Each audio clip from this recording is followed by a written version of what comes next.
Ok, bonjour à tous. Donc, moi, je vais vous parler d'un petit projet que j'ai développé récemment. Tout d'abord, je vais me présenter. Je m'appelle Fel Boris. Je suis actuellement développeur chez Novapost. Donc, on fait de la dématérialisation de dossiers RH, fiches de paie, contrats. On fait aussi un petit peu on fait de la signature électronique et on va sortir un outil de ticketing orienté RH. Donc, je fais principalement du Tornado quand je dois faire du développement web, du 0MQ quand je peux. Donc vous pouvez me retrouver sur le net sous le pseudo Lotialdan un peu partout. Et donc Zero Services est disponible sur GitHub. Donc Zero Services, c'est quoi? C'est une librairie pour écrire des services pair à pair, donc réseau. C'est pour l'instant compatible uniquement Python 2 et c'est vraiment une version alpha. C'est pas recommandé du tout de l'utiliser en prod. On n'a rien qui l'utilise en prod. Et pourquoi j'ai eu besoin de développer donc, cette librairie? En fait, sur d'autres projets, j'ai eu des besoins qui se répétaient. Sur 3 projets, j'avais commencé un projet de forge intelligente où j'avais besoin que des services réseau communiquaient entre eux. Ensuite, j'ai fait un projet en école où là c'était du Java, où on avait une plateforme multi-agent où il y avait aussi besoin de communication réseau, donc à peu près les mêmes besoins. Je me suis retrouvé à copier des concepts de mon propre projet sur le deuxième, prendre un peu de code. Et finalement, sur un troisième projet sur Circus, donc je ne sais pas s'il y a des gens qui connaissent, mais c'est mieux que Supervisor, je me suis carrément retrouvé à copier du code du premier projet vers le troisième. Donc je me suis dit, ok, une fois tu le fais, normal, 2 fois c'est une coïncidence, 3 fois il faut écrire une librairie. Donc j'ai écrit cette librairie. Donc quels sont les besoins exacts qu'on avait? Donc tout d'abord une communication réseau, avec l'objectif c'était une autodécouverte des pairs, pouvoir communiquer à la fois en multicast, en unicast et en broadcast s'il y a besoin, et une découverte des pairs quand un pair crash, pouvoir détecter, ah il n'est plus là, on fait quelque chose. Donc qu'est-ce que je me suis rendu compte quand j'ai participé aux trois projets que j'ai cités? Déjà qu'écrire des services réseau, c'est difficile. Le pair à pair, c'est encore plus difficile. Donc ça m'a poussé encore plus à écrire une librairie où le travail est déjà fait, c'est déjà testé, c'est dans l'idéal documenté. Et voilà, donc j'ai décidé de sortir Zero Services. Donc Zero Services, c'est écrit en 0MQ et en Tornado. Donc pourquoi j'ai fait ces choix particuliers? C'était de la communication réseau. Alors la communication réseau, il n'y a pas 36 solutions. Il y a Socket BSD, mais c'était trop bas niveau. Il y avait RabbitMQ, mais non, en fait. Donc il restait 0MQ. 0MQ était le bon équilibre, j'ai trouvé, peut-être un chouïa trop bas niveau. Il me permettait de faire à la fois la communication multicast, la communication unicast. Il ne me permettait pas de faire la découverte des pairs, mais comme j'ai dit, il est un peu trop bas niveau, il ne gère pas la CK, les messages, mais ça permet de faire du code assez simple qui fait des trucs cool en réseau. Et pourquoi Tornado? Parce qu'en fait, l'IO-loop de Tornado est packagé dans Py0MQ, donc j'ai utilisé ce que j'avais sous la main, et ça marche bien. Donc, pour répondre à ces différents besoins, donc, pour la découverte automatique, donc 0MQ propose pas de manière simple de faire la découverte automatique. Donc je suis plutôt parti sur l'UDP multicast. Donc le principe, c'est quand il y a un pair qui arrive, il envoie un paquet UDP qui dit « Ouh, je suis là », et il y a d'autres qui disent « Ah, ok, t'es là, attends, moi je suis ici, discutons ensemble », et ils se connectent entre eux, et voilà. Donc une fois que la découverte est faite, ils se connectent grâce à des sockets 0MQ, et donc après on peut partir sur la communication unicast, multicast, broadcast. Pour la découverte des pertes de pairs, 0MQ ne propose pas de base la fonctionnalité, peut-être dans une future version, j'espère. Donc ce qu'il faut rajouter, c'est l'ord beating. La doc de 0MQ a des exemples d'ajout d'ord beating. Je ne l'ai pas encore mis dans Zero Services, mais ça devrait venir. Donc si on fait un design de l'architecture, ça peut sembler complexe, mais en fait c'est assez simple. Les blocs blancs, c'est des services Zero Services, et les blocs bleus, c'est chaque c'est chaque socket qui est ouverte par un bloc. Donc on a une socket UDP donc pour la découverte, une socket 0MQ de type pub où on peut publier donc un message et 0, 1 ou plusieurs autres paires peuvent le recevoir. Ça, c'est la communication multicast. Une requête de type sub, donc ça c'est pour recevoir les messages multicast. Et enfin une dernière socket pour recevoir les messages unicast. Donc ça reste assez simple. Mais c'est de la communication réseau et c'est du pair à pair, donc c'est pas forcément facile. Donc, qu'est-ce que je pourrais dire sur le fait d'avoir écrit cette librairie? C'est que l'asynchrone, c'est difficile, mais tester de l'asynchrone, c'est douloureux. Donc, quels sont les petits trucs que j'ai réussi à apprendre? C'est qu'il faut isoler au maximum la partie asynchrone. Vous mettez vraiment le code qui fait que la communication réseau. Vous la packagez en l'unité la plus petite possible et vous la testez avec des mocks.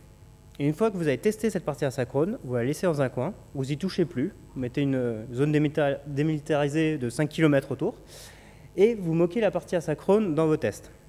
Donc ça fait quoi? Donc moi, la partie asynchrone est packagée dans une classe que j'ai appelée 0MQ Medium. Donc ce que je fais, c'est que je fais un médium prend un service. Donc je lui donne un faux service. J'instancie mon 0MQ Medium. Je fais les appels à mon médium. Et après, je vérifie qu'il appelle bien mon service. Donc comme ça, je suis sûr que mon médium fait les bons appels. C'est des tests unitaires. Et ensuite, dans le reste de mes tests, je n'utilise pas un 0MQ Medium, j'utilise un test Medium qui fait des appels synchrones et qui est surtout en mémoire, donc pas d'appels réseau, parce que des appels réseau, c'est potentiellement lent, peut y avoir potentiellement des problèmes. Et donc là, je fais l'inverse. Donc depuis mon service, je fais les appels et je vérifie que ça appelle bien les bonnes méthodes dans le Medium. Donc ça, c'est... La partie la plus difficile, c'est les premiers tests. C'est tester le 0MQ Medium. Une fois que c'est fait, quand on moque le Medium, après ça va tout seul, c'est les tests classiques. Donc autre chose que j'ai appris, c'est que les topologies réseau, vous allez avoir des topologies de réseau tordues avec toutes sortes d'embûches. Donc firewall, node, VPN, DMZ, pas du DP multicast. Donc par exemple sur le réseau d'ici, c'est ce qui est très pratique. Et donc moi, ma recommandation, c'est, ok, tant que vous n'avez pas le problème, vous ne les traitez pas. Parce qu'il n'y a pas de solution magique, en fait. Quand vous avez du NAT, on doit pouvoir se débrouiller, mais il n'y a vraiment pas de solution magique. Il y a quelques techniques. Quand c'est un admin réseau qui ne connaît pas trop, vous pouvez essayer de faire passer le tout sur le port 443 ou 80. Vous pouvez essayer de faire de l'UDP hole punching pour casser un NAT. Encapsuler le trafic dans HTTP, mais ça devient un peu ridicule. La seule solution, et ce n'est pas une solution magique pour résoudre le problème, ça serait d'avoir un pair central qui forward le trafic entre les différents sous-réseaux, mais on n'est plus en pair à pair. Donc, faire du pair à pair sur du LAN, ça marche assez bien si vous avez la main dessus. Sur des réseaux plus grands, de toute façon, ça sera du développement spécifique avec des paires de différents types qui forward, des ouvertures de ports. Donc, si vous faites du pair à pair, concentrez-vous sur le LAN et adaptez-vous quand vous avez un problème plus haut niveau. Donc, Zero Services, c'est pas parfait, c'est en alpha. En fait, c'est le code du premier projet que j'ai extrait et que j'ai essayé de nettoyer. Donc il n'y a pas d'ACK pour les messages. Quand vous voyez un message soit en unicast soit en multicast, vous n'êtes pas sûr qu'il soit arrivé. Pour l'instant, il n'y a pas l'ord beating, donc il n'y a pas de détection des paires qu'ils ont crashé. Vous avez une socket par message sortant. Donc ça, si Benoît Chénaud était là, il me dirait. Mais ça doit être... Il y a d'autres designs possibles. Pour l'instant, ça rend le code simple. Si on n'envoie pas des milliards de messages par seconde, on ne devrait pas saturer l'OS. Donc comme j'ai dit, pour la découverte des paires, j'ai fait mon propre protocole au-dessus du DP multicast. Il faudrait voir si je pourrais pas utiliser zeroconf. C'est beaucoup plus complexe, mais il y a plus de chances que ça passe tous les équipements réseau un peu exotiques et mal configurés. C'est à voir. Donc ça marche en LAN, ça marche pas en WAN. Donc voilà, donc ça c'était sur Zero Services. Maintenant je vais vous montrer un exemple. Je vais vous montrer d'abord le code et après je vous ferai la démo. Donc l'exemple, ça va être un service de chat. Quand on écrit les librairies réseau, généralement on n'a pas le choix. La première démo, ça va être un service de chat. Tout le monde l'a déjà fait. Donc on va mettre sur chaque browser, on va exposer une API WebSocket. On fait de l'HTTP. Ce service WebSocket va parler avec un service Zero Services et entre eux, ils vont parler donc en 0MQ. Donc comment on fait pour définir un service avec Zero Services? C'est pas très compliqué. Prenez votre classe chat service qui extend base service. Vous rajoutez les infos à votre service, donc là un nom d'utilisateur, et vous appelez la méthode pair. Ensuite, ça c'est une fois que vous avez défini vos infos, vous pouvez surclasser certaines méthodes qui seront appelées en fonction des événements qui se passent. Donc vous avez par exemple la méthode onEvent quand vous allez recevoir un message multicast, ou donc là on le forward au client WebSocket. Vous allez avoir la méthode onMessage quand vous avez un message direct. Quand un nœud arrive donc, sur le réseau et quand un nœud part. Donc la méthode send to all clients, c'est juste une méthode utilitaire pour forwarder à tous les clients. Donc ça, c'est juste la partie zéro service. Il manque encore la partie interaction avec le browser en WebSocket. Donc pour ça, j'ai utilisé Tornado, puisque l'IO-loop de Tornado était intégré. Donc là, on a le code Tornado juste pour rendre le HTML, JS, CSS. Et la partie Tornado WebSocket, où la méthode donc, open est appelée quand il y a une ouverture. On enregistre le client dans la liste au-dessus. Et on lui envoie la liste des nœuds qui sont déjà détectés. La méthode close, donc quand la communication WebSocket se ferme. Et la méthode onMessage, où en fonction du type de message, on va appeler donc soit publish, donc sur le service qui permet d'envoyer un message à plusieurs pairs, ou la méthode send, donc qui permet d'envoyer un message à un seul pair, donc avec un UID.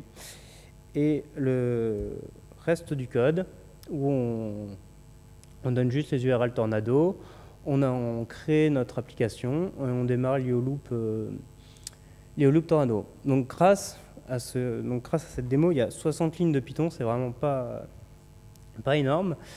Donc on n'a pas de serveur central, on a une API qui est simple et on a un chat qui marche en pair à pair avec autodécouverte. Donc maintenant je vais vous le montrer. Donc je vais le lancer une fois chez moi. C'est là. Ok, merci le responsive design. Ok, donc là je suis arrivé, j'en lance un autre pour l'instant chez moi. Voilà, donc là j'ai un utilisateur qui a rejoint. Donc là si j'envoie des messages, ça se passe bien. Je vais nommer comment. On peut envoyer des messages directs. Et si mon collègue démarre sur son ordinateur, et voilà, donc il a rejoint, il peut m'envoyer des messages. Ok, je peux lui envoyer donc un message direct. Voilà, donc Schizo n'a pas reçu, et s'il m'envoie un message direct, il y en a un des deux qui le recevra. Donc c'est bien de la communication pair à pair. Il n'y a pas de message broadcasté à tout le monde. Il n'y a pas de message broadcasté à tout le monde, et après il y a un filtrage. C'est beaucoup plus efficace côté réseau. Ok. Donc je suis vachement en avance, mais si vous avez des questions, voilà. Bon. Merci à tous de votre attention.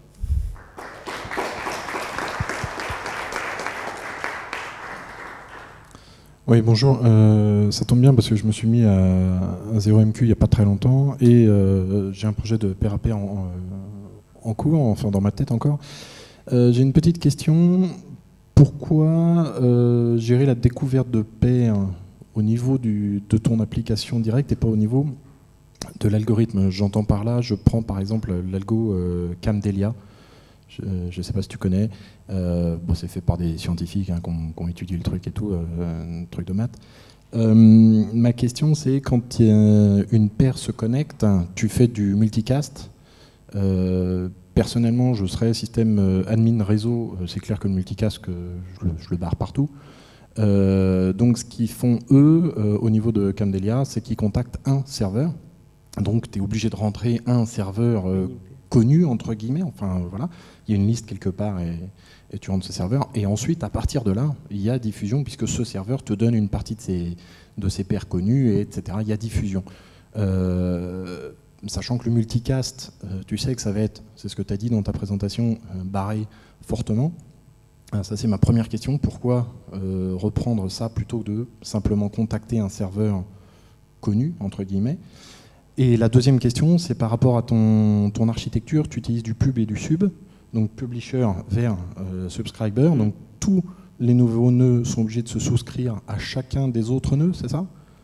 Alors, le pub-sub en... Et donc, juste ma question, oui. Je te laisserai répondre à tout après, c'est pourquoi pas du push-pull? Voilà. D'accord. Donc, pour la première question, pourquoi le multicast UDP? La découverte des pairs, c'est un sujet où il y a plusieurs solutions. On peut effectivement partir sur donner une IP et à partir de là récupérer. C'est faisable. Nous, on est dans les projets que j'ai été, donc les 3 projets que j'ai cités, on n'avait pas forcément de nœuds, comment dire, on n'avait pas forcément de pairs qu'on était sûr qu'ils étaient toujours là. C'était du LAN. Voilà. Si on part sur effectivement, même en environnement cloud, il y a certains providers comme Amazon où ils coupent l'UDP. On peut imaginer d'autres fonctions de découverte, soit via des API dédiées, genre Amazon, soit effectivement contacter une IP qui nous renvoie. Mais l'UDP multicast est utilisé par énormément de solutions aussi. J'ai mis en place un cluster Elasticsearch, c'est de l'UDP multicast. Donc, après, je suis ouvert à toute contribution. Alors, je vais répondre. Donc, le pub-sub en 0MQ, pour ceux qui ne connaissent pas trop 0MQ, c'est un moyen de dire j'ai une socket qui va envoyer un message avec un message type. Et les sockets de type sub, quand ils se connectent à une socket de type pub, disent je veux les messages pour ces types. Donc, ça va être filtré. Et pourquoi du pub-sub? C'est parce que du push-pull en 0MQ, c'est un destinataire. Donc on envoie un message, il y a maximum une personne qui le reçoit. Donc en fait, il n'y a pas le choix. C'est du pub-sub.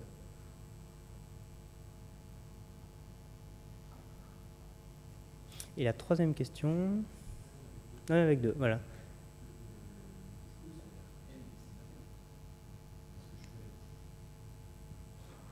Le push-pull, il me semble que c'est du round-robin. Donc c'est à vérifier. D'autres questions?